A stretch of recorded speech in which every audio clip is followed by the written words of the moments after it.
Good morning students. कैसे हैं आप लोग? उम्मीद करता हूं कि आप लोग ठीक ही होंगे और अपने अध्ययन में बिल्कुल बराबर व्यस्त होंगे। तो चलिए अध्ययन की इसी कड़ी को हम लोग आगे बढ़ाते हैं और अध्ययन करते हैं कृषि का, जो हमारे पिछले वीडियो से चली आ रही है। हम अध्ययन कर रहे थे प्राथमिक व्यवसाय का, और प्राथमिक व्यवसाय के जो 7 प्रकार हैं, जो कुल 7 प्रकार हैं, उसमें से 2 का अध्ययन हमने किया था, आखेट और संग्रहण का। प्राथमिक व्यवसाय के तीसरे प्रकार का अध्ययन हमारा जारी है, जिसमें हमने स्थानांतरित कृषि और आदिम स्थायी कृषि का अध्ययन कर लिया था। अब हम कृषि के अगले भेद, कृषि के कई प्रकार के भेद हैं, जिनमें से 2 का अध्ययन हमने पहले कर लिया और अगले भेद का अध्ययन हम लोग कर रहे हैं अब इस क्लास में। तो देखिए, हम अध्ययन करेंगे आज जीवन निर्वहन कृषि का। तो प्यारे बच्चों, जीवन निर्वाहन कृषि होती क्या है? देखिए, प्रारंभ में मानव ने जब कृषि कार्य करना प्रारंभ किया, तो धीरे धीरे मानव के जीवन में स्थायित्व आने लगा। जब मानव के जीवन में स्थायित्व आया तो मानव कृषि को ही अपना मुख्य रोजगार के रूप में करने लगा। जब कृषि ही मानव का मुख्य रोजगार हो गई, या यूं कहें, कृषि से मानव को भोजन प्राप्ति के साथ साथ जीवन की अन्य आवश्यकताओं की भी पूर्ति होने लगी। यानी कृषि से ही मानव अपनी उदर पूर्ति यानी भोजन की पूर्ति के साथ साथ अपनी अन्य आवश्यकताओं की पूर्ति भी करने लगा। तो इस प्रकार से मानव की संपूर्ण आवश्यकताओं की पूर्ति के कारण इसे क्या कहा जाने लगा? जीवन निर्वाहन कृषि। समझ पा रहे होंगे आप लोग कि जिस कृषि के द्वारा मानव का जीवन निर्वहन होता है, अन्य सभी आवश्यकताओं की पूर्ति होती है, उसे कहा जाता है जीवन निर्वाहन कृषि। अब हम एक एक करके इस जीवन निर्वाहन कृषि की विशेषताओं को देखते हैं। चलिए, पहली विशेषता जीवन निर्वाहन कृषि की आती है कि यह कृषि का स्थायी रूप है तथा अनुकूल प्राकृतिक दशाओं में की जाती है। यानी जीवन निर्वाहन कृषि का एक तो रोजगार का या कृषि का स्थायी रूप है, दूसरा ये अनुकूल प्राकृतिक दशाओं में की जाती है। जिस प्रकार की परिस्थितियां होती हैं, जिस प्रकार की भौतिक परिस्थितियां होती हैं, प्राकृतिक परिस्थितियां होती हैं, उसी प्रकार की कृषि उस क्षेत्र में की जाती है। समझ पा रहे होंगे आप लोग। अगला देखिए, कृषि भूमि पर जनसंख्या के दबाव के कारण गहनतम उपभोग होता है। देखिए, कृषि की गहन आवश्यकता क्यों पड़ी, या यूं कहें जीवन निर्वाहन कृषि की मानव को आवश्यकता क्यों पड़ी? धीरे धीरे मानव का स्थायी निवास हुआ, मानव की जनसंख्या बढ़ने लगी, जनसंख्या घनत्व बढ़ने लगा, तो मानव की आवश्यकताएं बढ़ने लगी। मानव की आवश्यकताएं बढ़ी, जनसंख्या बढ़ी, तो मानव ने जीवन निर्वाहन कृषि करना शुरू कर दिया। तो हम जानते हैं कि अत्यधिक जनसंख्या भार होने के कारण भूमि का गहनतम उपभोग करना प्रारंभ कर दिया, जिसमें 2, 3, 4 फसलें भी वर्ष भर में पैदा की जाने लगी। अगला देखिए, कृषि की गहनता के कारण वर्ष में 2-3 फसलें भी ली जाने लगी, क्योंकि जनसंख्या का भार बहुत अधिक है। प्यारे बच्चों, समझ रहे होंगे आप कि जनसंख्या का भार बहुत अधिक है, और जनसंख्या का दबाव अधिक होने के कारण, जनसंख्या के भोजन की पूर्ति के अतिरिक्त भोजन के अलावा अन्य आवश्यकताओं की पूर्ति के कारण वर्ष में 2 से 3 फसलें ली जाने लगी। जो भूमि है उसका गहनतम उपभोग किया जाने लगा। अगला देखिए, भूजोत छोटे आकार के व छितरे हुए होते हैं। भूमि जहां कृषि की जाती है, वो जोत, वो खेत, उनका आकार छोटा छोटा होता है। क्यों? क्योंकि जनसंख्या बढ़ती जा रही है। जैसे जैसे जनसंख्या बढ़ेगी, वैसे वैसे भूजोतों का आकार भी घटता चला जाएगा, और भूजोतों का आकार घटने के साथ साथ ये छितरे हुए रूप में पाए जाते हैं। अगला देखिए, मानवीय श्रम के साथ कृषि यंत्रों का भी उपयोग किया जाता है। अब मानव ने क्या किया? कृषि को ही अपना मुख्य रोजगार बना लिया। कृषि को ही अपनी सभी आवश्यकताओं को पूर्ति करने वाली वस्तु बना लिया। अब कृषि के माध्यम से ही किसान वर्ष भर रोजगार प्राप्त करता है और कृषि के माध्यम से ही अपनी सभी आवश्यकताओं को पूरा करता है। तो इसके लिए मानव को अधिकाधिक उत्पादन की आवश्यकता है।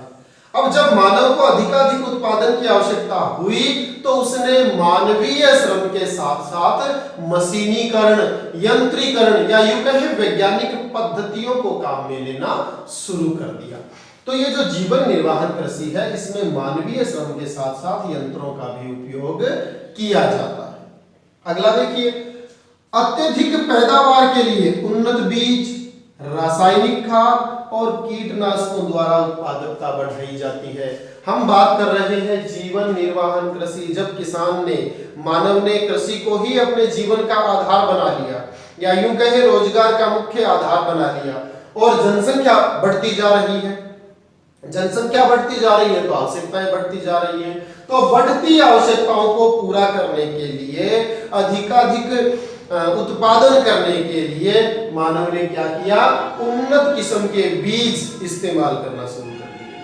मानव ने रासायनिक उर्वरक इस्तेमाल करना शुरू कर दिए और कीटनाशक इस्तेमाल करने शुरू कर दिए ताकि मानवीय समुदाय को कृषि से अधिकाधिक पैदावार मिल सके।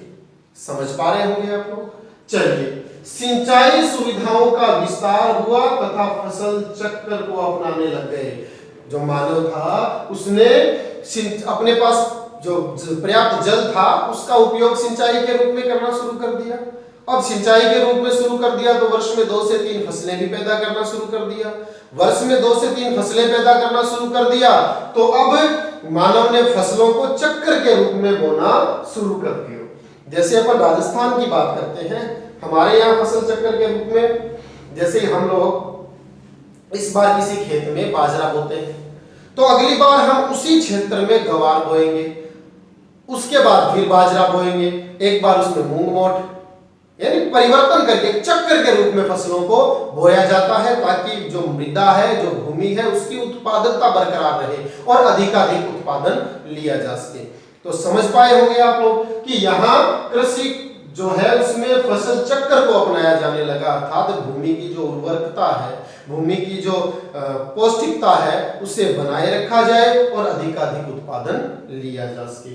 अगला देखिए, सघन जनसंख्या के कारण खाद्यान्न फसलों का उत्पादन अधिक किया जाता है। क्योंकि हम बात ही जीवन निर्वाहन कृषि की कर रहे हैं तो वो कृषि जो जीवन निर्वहन करने के लिए की जाती है, तो जीवन निर्वहन कृषि का मुख्य आधार ही खाद्यान्न उत्पादन करना होता है। तो इस कृषि में, जीवन निर्वहन कृषि में खाद्यान्न उत्पादन पर अधिक बल दिया जाता है या यूं कहें अधिकाधिक उत्पादन खाद्यान्न का ही किया जाता है। चलिए, इस प्रकार की कृषि घने बसे क्षेत्रों में की जाती है। जैसा कि अपन पहले बात कर चुके हैं कि जैसे जैसे जनसंख्या बढ़ने लगी वैसे वैसे मानव ने जीवन निर्वाहन कृषि की ओर प्रवेश किया। और जीवन निर्वाहन कृषि भी इसीलिए की जाती है कि जब जनसंख्या अधिक हो जाती है, उसकी आवश्यकताओं की पूर्ति करने के लिए अधिकाधिक उत्पादन किया जाता है और अधिकाधिक उत्पादन जीवन निर्वाहन कृषि ही कहलाती है, जिसके माध्यम से मानव की सभी आवश्यकताओं को पूरा करने का प्रयास किया जाता है। अब देखिए, जीवन निर्वाहन कृषि है, इसके भी 2 प्रकार हैं। हम खाद्यान्न की बात कर रहे थे, खाद्यान्न के आधार पर ही जीवन निर्वहन कृषि के 2 प्रकार हैं। एक तो है चावल प्रधान निर्वहन कृषि और दूसरी है गेहूं प्रधान निर्वाहन कृषि। जैसे कि इनके नाम से ही प्रतीत होता है कि जिस क्षेत्र में या जिस कृषि में चावल मुख्य खाद्यान्न फसल है, चावल मुख्य खाद्यान्न फसल है, उसे कहेंगे चावल प्रधान निर्वाहन कृषि। और जिसमें गेहूं मुख्य खाद्यान्न फसल है उसे कहेंगे गेहूं प्रधान निर्वाहन कृषि। समझ पाए होंगे आप? अब चावल प्रधान निर्वाहन कृषि और गेहूं प्रधान निर्वाहन कृषि दोनों ही कृषियां 100 सेंटीमीटर वार्षिक वर्षा वाले क्षेत्रों में की जाती है। 100 सेंटीमीटर वार्षिक वर्षा वाले क्षेत्रों में चावल प्रधान और गेहूं प्रधान निर्वाहन कृषि की जाती है। समझ पा रहे होंगे? अब चावल प्रधान निर्वाहन कृषि विश्व में कहां-कहां की जाती है? कहाँ कहाँ? एक तो भारत में, बांग्लादेश में, म्यांमार, इंडोनेशिया, थाईलैंड और उत्तरी और मध्य चाइना में। ये क्षेत्र है विश्व के जहां पर खाद्यान्न के रूप में चावल का उपयोग अधिक किया जाता है, और चावल का उपयोग अधिक किया जाता है इसीलिए वहां पर चावल प्रधान निर्वहन कृषि का उत्पादन किया जाता है। अगली आती है गेहूं प्रधान। तो गेहूं प्रधान निर्वहन कृषि भारत में ही बात करें तो भारत का उत्तरी भाग, मध्य भाग और पश्चिमी भाग, या यूं कहें उत्तरी, मध्य और पश्चिमी भारत, पाकिस्तान, उत्तरी चाइना, चाइना का उत्तरी भाग और कोरिया, ये वो देश है जहां गेहूं को मुख्य खाद्यान्न के रूप में इस्तेमाल किया जाता है, और इसीलिए यहां पर गेहूं प्रधान निर्वहन कृषि की जाती है। समझ पा रहे होंगे आप लोग? तो इस प्रकार से मैं उम्मीद करता हूं कि आपको जीवन निर्वाहन कृषि समझ में आई होगी। तो प्यारे बच्चों, जीवन निर्वहन कृषि आपको समझ में आई होगी। अब हम बात करते हैं दूसरे प्रकार की। ये कृषि का तीसरा प्रकार हमने अध्ययन किया, ये हम कृषि का चौथा प्रकार अध्ययन कर रहे हैं, जिसका नाम है विस्तृत वाणिज्यिक अनाज कृषि। अब प्यारे बच्चों, इसको नाम से ही आप समझने का प्रयास करें कि विस्तृत वाणिज्यिक निर्वहन अनाज कृषि, विस्तृत वाणिज्यिक अनाज कृषि। इधर हमने अध्ययन किया जीवन निर्वाहन कृषि का, और यह है विस्तृत वाणिज्यिक अनाज कृषि। जैसा कि हमने बात की थी कि मानव धीरे धीरे विकास की ओर बढ़ रहा है, धीरे धीरे मानव का बौद्धिक विकास हो रहा है, और मानव ने कृषि को अपना स्थायी रोजगार बना लिया। कृषि के माध्यम से अपने भोजन के अतिरिक्त सभी प्रकार की आवश्यकताओं की पूर्ति करता है। तो मानव ने अपनी आवश्यकताएं पूर्ति होने के बाद अपने आर्थिक विकास के लिए मानव ने क्या किया?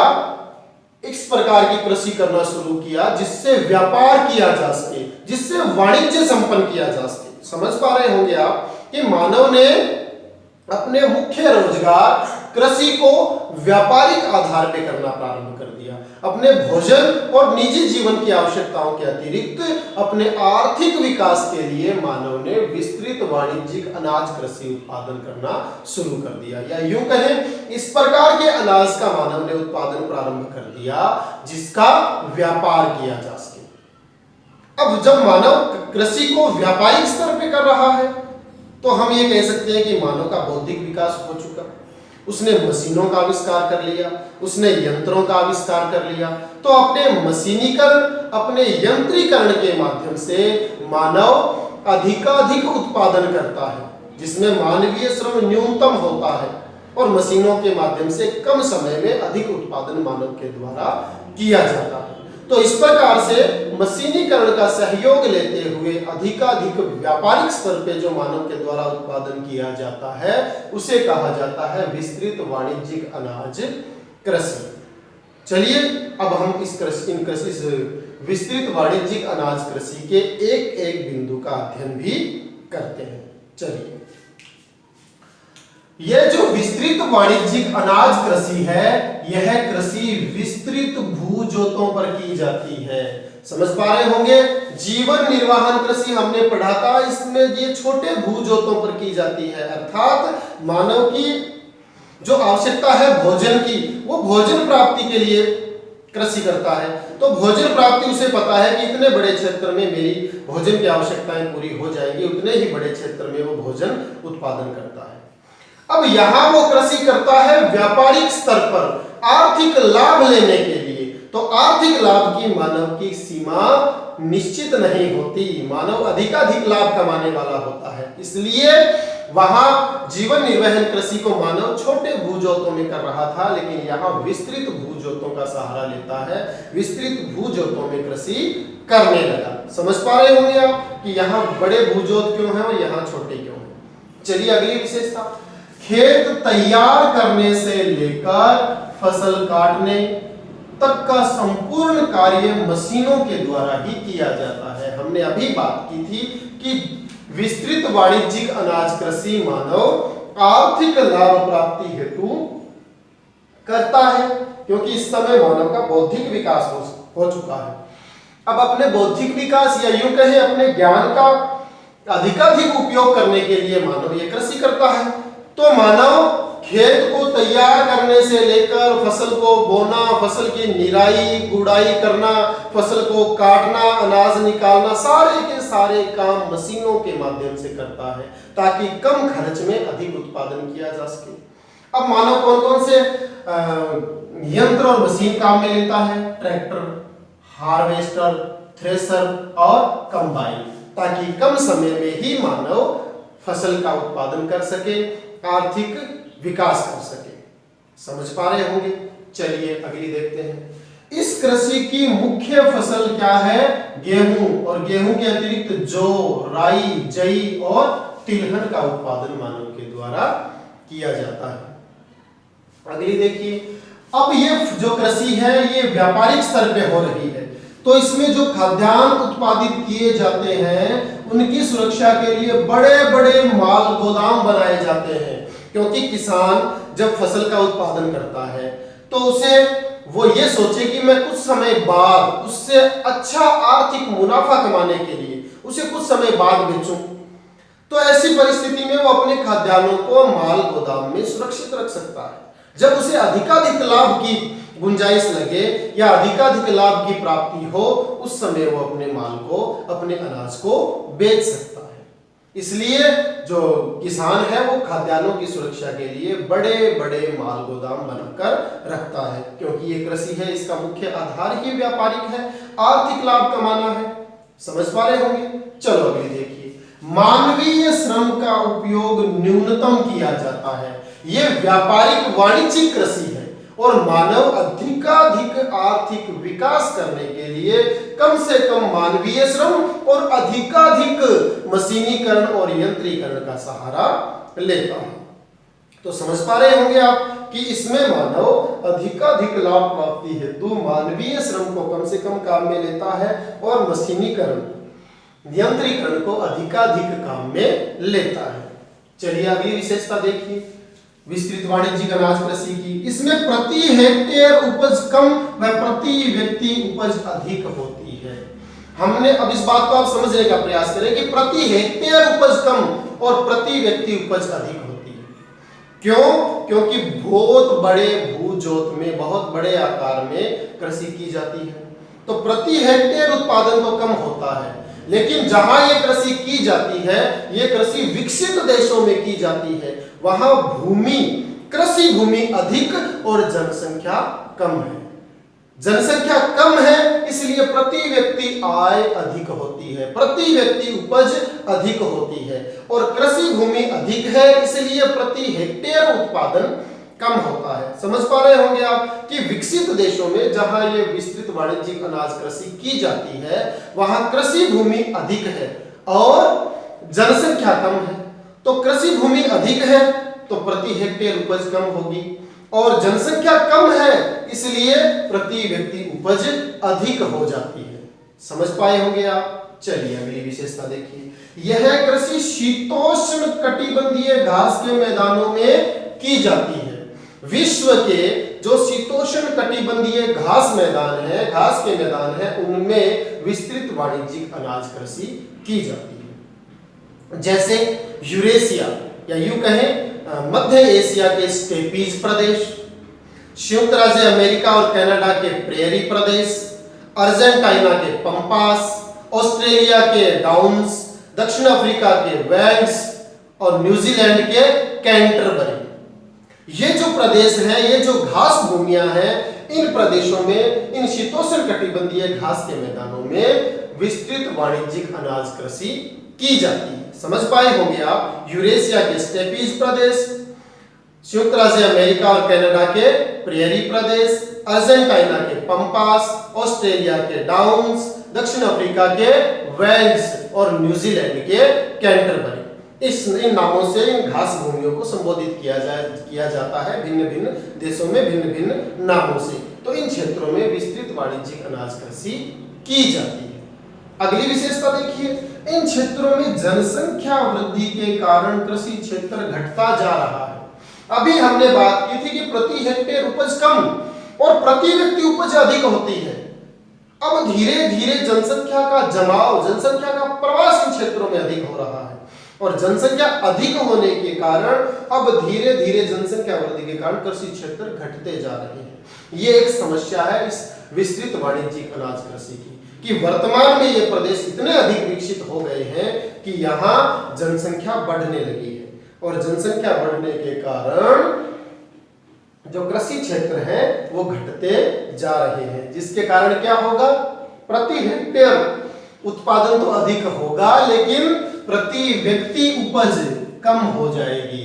जैसे अपने बात की थी, प्रति हेक्टेयर उपज कम और प्रति व्यक्ति उपज अधिक होती है। जनसंख्या बढ़ने से प्रति हेक्टेयर उपज अधिक और प्रति व्यक्ति उपज कम हो जाएगी, क्योंकि कम जमीन पर अधिक लोग आश्रित हो जाएंगे। समझ पाए होंगे आप लोग।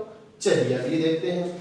यह प्राय विकसित देशों में की जाती है। अपन पहले ही बात कर चुके हैं कि विस्तृत वाणिज्यिक अनाज कृषि दुनिया के, विश्व के विकसित देशों में की जाती है, जहां कृषि भूमि अधिक और जनसंख्या कम है।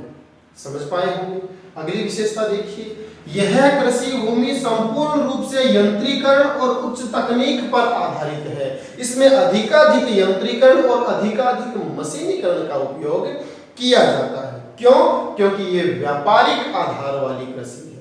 व्यापारिक आधार वाली कृषि होने के कारण मानव अधिकाधिक लाभ प्राप्ति हेतु इस कृषि को संपन्न करता है। इसलिए अधिकाधिक लाभ प्राप्ति हेतु मानवीय श्रम कम से कम और मशीनीकरण और यंत्रीकरण अधिकाधिक उपयोग में लिया जाता है। तो प्यारे बच्चों, ये थे जीवन निर्वाहन कृषि और विस्तृत वाणिज्यिक अनाज कृषि। दो बिंदुओं का हमने यूं कहे कृषि के दो भागों का अध्ययन हमने किया। उम्मीद करता हूं कि आपको ये समझ में आए होंगे। यदि समझ में आए हैं तो अपनी अध्ययन की गहनता को बनाए रखिए। जय हिंद, जय भारत।